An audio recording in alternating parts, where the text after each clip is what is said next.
Scott Williams, I could make it more conventional. I could try and do more of a Kent Williams, the Williams brothers, and try and give it a raw look.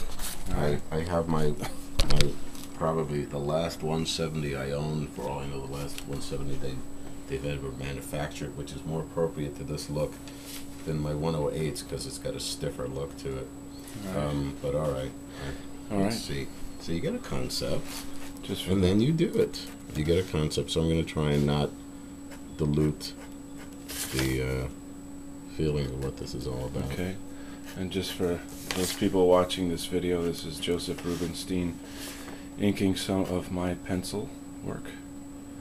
Now, what was the concept that you had? Well, it's I don't know that it is particularly conventional. It's got a raw, jagged, stylized feeling to it. Yes. Right. And so I could ink it with a bigger, fatter pen, which would allow me even less control to keep the rawness going. But I'm just going to try and be true to the intention, a little angular, and realize that this is not, while it may be a human being, it's not a academic representation of a human being. So let's just go with what it is. This flow, the attitude. Yeah, it's got more of a geometric kind of quality to the shadows. Yes.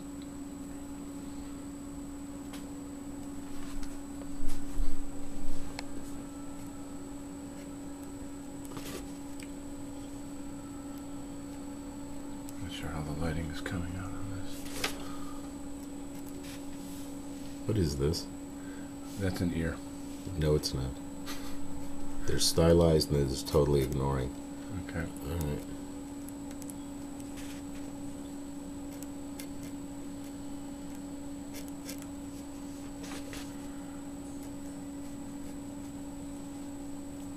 It's like...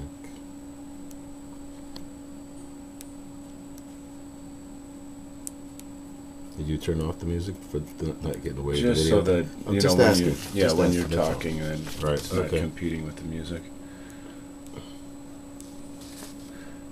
And if the radio station isn't going to give me a commission for advertising Right. that, And you know another way. what's that? Is you pick up the brush. All right. So you just put down the crow quill. And what are you doing now? Oh, okay.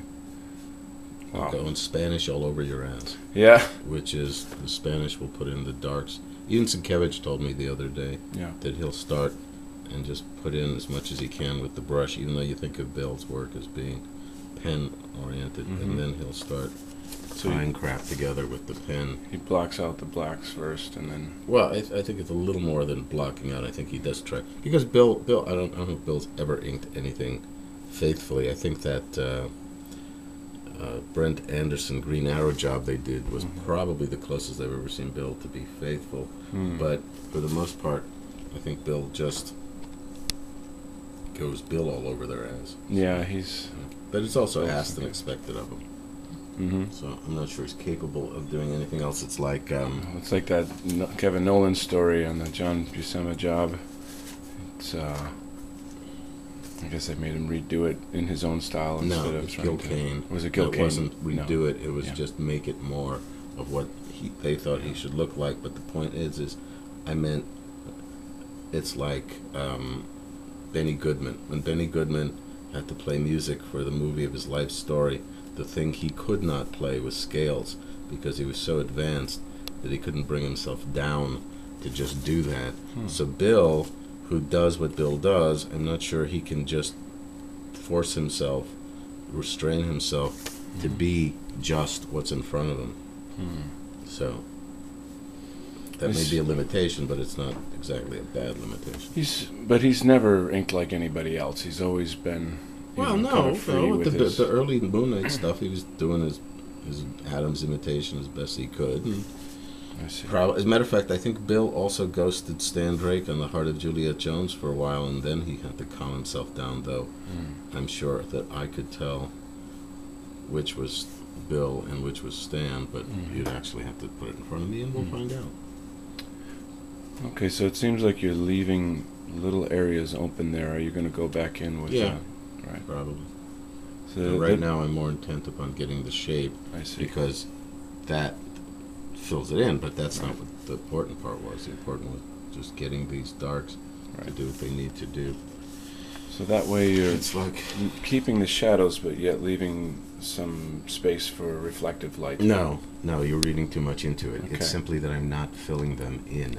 Did you have any reflected light? No. So why would I have any reflected light? Okay. I'm just simply going in and being direct with what I'm doing, and then later.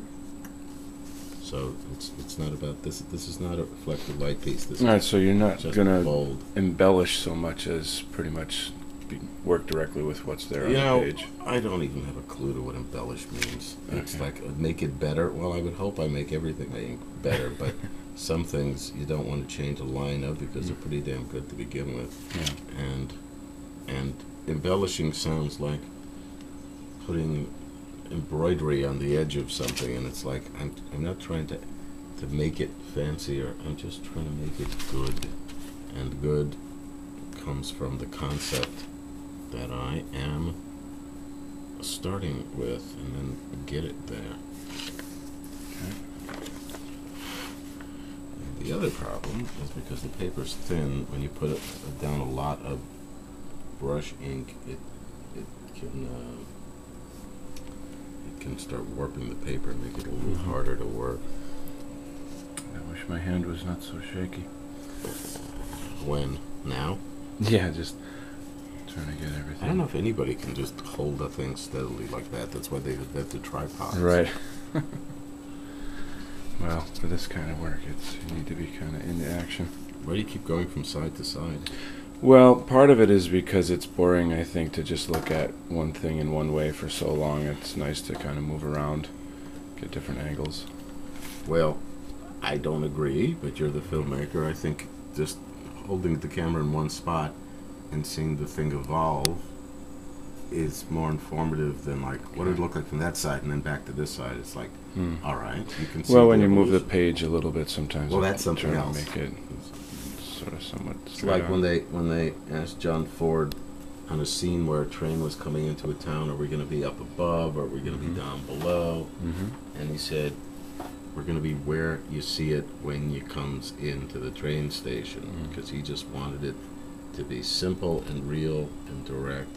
And the problem with most new artists of any field is that they have to show you all they can do, and look how well I can act, and look how well I can do this and that, and then maybe they eventually get to a place of, oh, I should just relax and do it. Okay. So.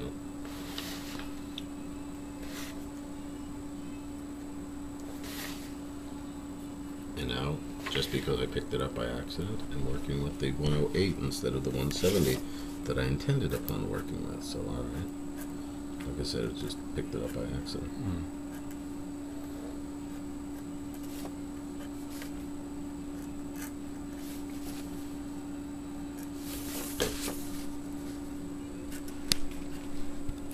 And you know, it may look to somebody who doesn't ink like I'm just hitting the line, so what's the big deal? And the fact is that I'm trying to keep the angularity and the attitude real, sensitive to what's in front of me, so that if Joe Sinnott were inking this, I'm sure in making that 1, 2, 3, 4, 5, 6, 7 strokes, he might have been a lot more smooth and curved about it, because that's what Joe does. Joe is a smooth inker. And then, who knows, Joe Weems or Scott Williams might go. They add all those little flourishy things, which I think are more about the editor expecting it than what the stuff is. Though I'm sure they believe in it or they wouldn't do it. But, but you know, Kevin Nolan would have a line that just wouldn't change much. And then he'd have his black where he needs his black.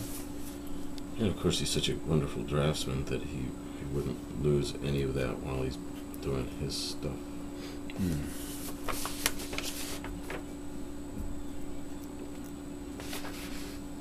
Well, this is going on 10 minutes here, So So, who asked you?